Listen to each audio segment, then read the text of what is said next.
bienvenue sur ma nouvelle vidéo. Aujourd'hui, nous allons commencer par un nouveau chapitre. Dans ce chapitre, nous approfondissons sur l'architecture d'un réseau de neurones artificiels et nous explorons les différentes couches et paramètres et fonctions utilisées. Nous allons commencer par la couche d'entrée. Commençons d'abord avec le concept de vecteur. Un vecteur est une liste ordonnée de valeurs numériques. L'entrée du deep learning est généralement un vecteur de valeurs numériques. Un vecteur peut être défini comme un tuple d'une ou plusieurs valeurs. Les vecteurs sont généralement définis à l'aide d'un tableau NumPy. Ils représentent les variables de caractéristiques ou les variables indépendantes, notamment appelées X, qui seront utilisées pour la prédiction, l'entraînement ou l'évaluation du modèle. Les ensembles de données d'entrée disponibles dans le monde réel pour l'apprentissage automatique contiennent des exemples et des caractéristiques. Un échantillon est une instance d'un exemple du monde réel. C'est l'équivalent d'un enregistrement dans une base de données. Les caractéristiques sont des attributs individuels dans un échantillon. Dans un échantillon, nous avons un ensemble de données des étudiants. Chaque enregistrement d'un étudiant représente un échantillon. Les attributs individuels tels que les notes d'étudiants en mathématiques, anglais, arts et informatique sont considérés comme les caractéristiques. Pour les données textuelles, chaque document est un échantillon et sa représentation numérique devient ses caractéristiques. Pour les images, chaque image est un échantillon et sa représentation en pixels devient ses caractéristiques. Comme pour l'apprentissage automatique général, les données d'entrée doivent être pré-traitées et transformées en représentations numériques appropriées avant d'être utilisées dans un réseau de neurones. Voici quelques exemples de pré-traitement que nous pouvons utiliser selon le type de données. Pour les données numériques, nous les centrons et les mettons à l'échelle. C'est ce qu'on appelle en anglais scaling. L'objectif est de normaliser les valeurs. Pour les variables catégorielles, nous les encodons en utilisant soit un encodage entier ou un encodage à chaud. Pour vous expliquer un peu l'encodage entier et l'encodage à chaud, voyons ces deux exemples.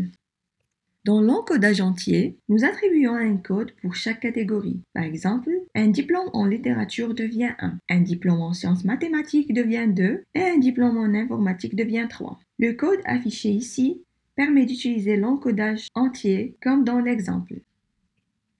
L'idée d'encodage à chaud est de créer des nouvelles colonnes qui vont représenter les données originales en 0 et 1. Par exemple, on utilise l'encodage à chaud pour convertir les catégories littérature, sciences mathématiques et informatique en 3 colonnes qui contiennent uniquement soit 0, soit 1. Le code affiché ici permet d'utiliser l'encodage à chaud comme dans l'exemple étudié. Pour les données textuelles, nous utilisons soit le TF-IDF ou ce qu'on appelle Text Frequency Inverse Document Frequency. Le TF-IDF est un exemple classique pour représenter des données textuelles. Il y a aussi l'embedding ou ce qu'on appelle le plongement lexical qui est de plus en plus populaire dans le monde du deep learning. Les images sont représentées par des pixels. Nous créons un vecteur de valeur des pixels pour cela. La voix peut être représentée comme une série temporelle de nombres. Cette liste n'est nullement exhaustive. Il existe d'autres manières de traitement de données plus avancées avant de les utiliser en deep learning. Ceci est un exemple de la façon dont les données peuvent être traitées avant de les utiliser dans un algorithme du deep learning. On représente chaque attribut comme l'âge, le salaire et le département en tant que caractéristiques individuelles x1, x2, x3. Nous allons les centrer et les mettre à l'échelle pour les normaliser dans des plages standards. Éventuellement, nous les transposons également pour représenter chaque échantillon sous forme de colonne. Une fois que les données d'entrée sont prêtes, elles peuvent être transmises au réseau du deep learning pour l'entraînement. Les couches cachées d'un réseau de neurones forment le cerveau où les connaissances sont acquises et utilisées. Un réseau de neurones artificiels peut avoir une ou plusieurs couches cachées. Plus le nombre de couches est élevé, plus le réseau est profond. Chaque couche cachée peut avoir un ou plusieurs nœuds. En règle générale, le nombre de nœuds est configuré dans une plage de 2 à la puissance n. Par exemple, le nombre de nœuds peut être 8, 16, 32, 64, 128, etc.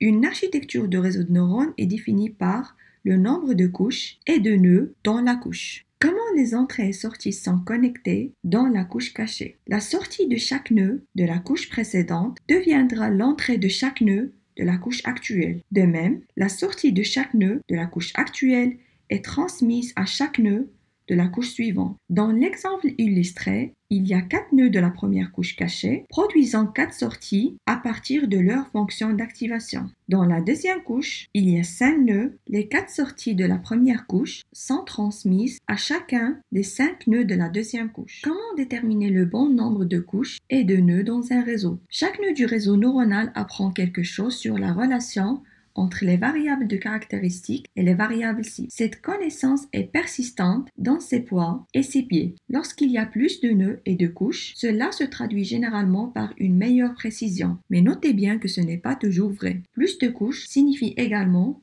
plus de ressources de calcul et de temps pour le training et l'inférence. La bonne architecture pour un problème donné est déterminée par l'expérimentation. En règle générale, commencez par des petits nombres et continuez à ajouter jusqu'à ce que des niveaux de précision acceptables soient obtenus. Weights en anglais et les biais constituent la base du deep learning. Comment sont-ils structurés pour une architecture de réseau de neurones donnée? Les poids et les biais sont les paramètres qu'on peut entraîner dans un réseau de neurones. Au cours du processus d'entraînement, les valeurs de ces poids et biais sont déterminées de manière à fournir des prédictions précises. Les poids et les biais ne sont rien qu'un ensemble de valeurs numériques. Chaque entrée pour chaque nœud aura des poids associés. Un nœud donné aura une valeur de biais associée. Au niveau de la couche, ces poids et ces biais sont traités comme des ERAS. Calculons le nombre de poids et des biais pour ce réseau. Pour la première couche cachée, il y a 3 entrées et là 4 nœuds. Chaque nœud aura alors 3 poids et donc,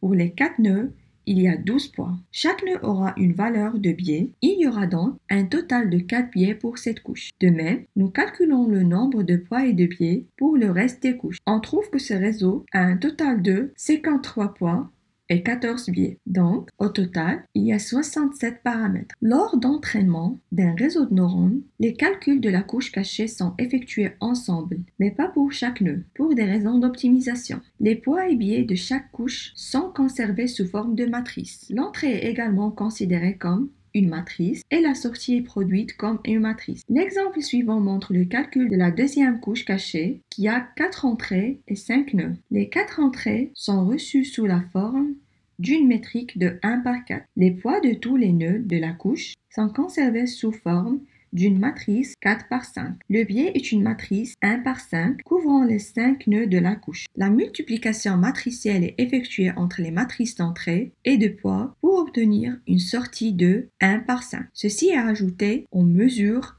de biais pour produire une sortie de 1 sur 5. La matrice de sortie est ensuite transmise en entrée de la couche suivante. Pour mieux comprendre ce processus, je recommande une lecture supplémentaire sur la multiplication matricielle, si vous êtes intéressé par plus de détails. Les applications du deep learning prennent en charge le travail de calcul en arrière-plan, en fonction des entrées et des paramètres configurés. La fonction d'activation joue un rôle important dans la création des sorties dans un réseau neuronal. Une fonction d'activation prend en compte la sortie matricielle du nœud et détermine si et comment le nœud propagera ces informations à la couche suivante. La couche d'activation agira comme un filtre et normalise la sortie qui peut devenir assez importante en raison de calculs matriciels. La fonction d'activation convertit la sortie en une valeur non linéaire. La fonction d'activation constitue une étape critique pour améliorer le training d'un modèle de réseau de neurones spécifique. Je vous montre une liste de fonctions d'activation les plus populaires ou les plus utilisées. Chacune de ces fonctions présente des avantages, des limites et des applications spécifiques. Elles peuvent prendre une matrice de sortie et délivrer une autre matrice de sortie de même dimension. La fonction sigmoid fournit une sortie allant de 0 vers 1, basée sur les valeurs d'entrée. Lorsque la fonction retourne une valeur de 0, cela signifie que le nœud ne transmet pas sa sortie à la couche suivante. La fonction tangente hyperbole normalise la sortie dans une plage de valeurs allant de -1 vers +1. L'unité linéaire redressée, ou ce qu'on appelle relu, produit un 0 si la sortie est négative, sinon elle garde la même valeur de x. La fonction d'activation softmax est utilisée pour les problèmes de classification. La fonction produit un vecteur de probabilité pour chacune des classes possibles dans le résultat. La somme des probabilités est égale à 1. La classe ayant la probabilité la plus élevée sera considéré comme le résultat de prédiction. Si vous voulez plus d'informations concernant la fonction d'activation, je vous recommande ce lien pour voir les différents types d'équations et leur utilisation. Aussi, les fonctions d'activation sont déjà implémentées dans les bibliothèques du Deep Learning.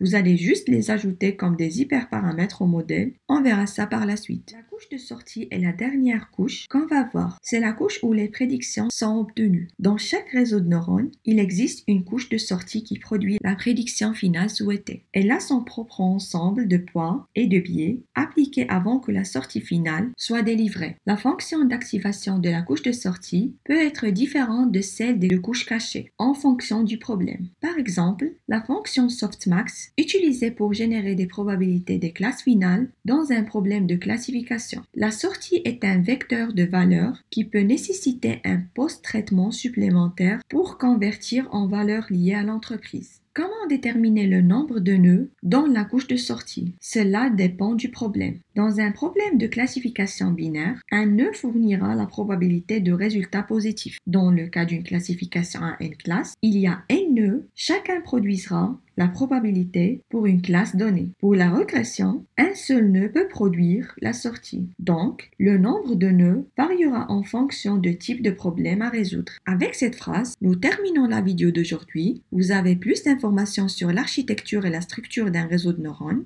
Dans la prochaine vidéo, nous explorons les étapes pour entraîner un réseau de neurones. Si la vidéo vous a plu et vous souhaitez recevoir des notifications sur des prochains tutoriels de sciences de données, abonnez-vous à la chaîne, activez la cloche et laissez des commentaires si vous avez des propositions à me suggérer. Merci d'avoir regardé la vidéo jusqu'à la fin. Je vous laisse avec une suggestion d'autres vidéos. Prenez soin de vous. À très bientôt.